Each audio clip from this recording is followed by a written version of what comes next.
presenting the vehicle, we had said that 80% of the selling or the emotion is evoked during the presentation and the demonstration process. And one of the ways we get that emotion up there is by using a method that we call FAB, or the feature advantage benefit. Now, the feature is just what it is.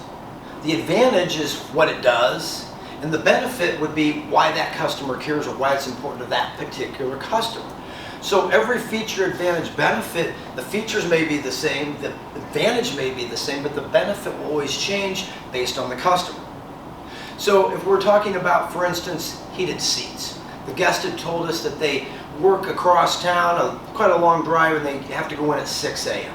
So what we might say to the guest when we're showing the vehicle during our presentation was, Mr. and Mrs. Jones, these are heated seats. Now, the way they work is there's a heating element inside the seats, so as soon as you turn the button on, it warms the seats up for you so you're warm.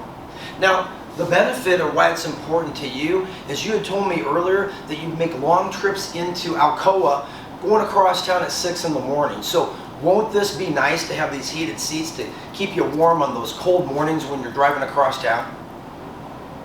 That's how we would use the feature advantage benefit to create emotion, to let our customer know that we care and that we were listening. Because after all, customers don't care how much you know until they know how much you care.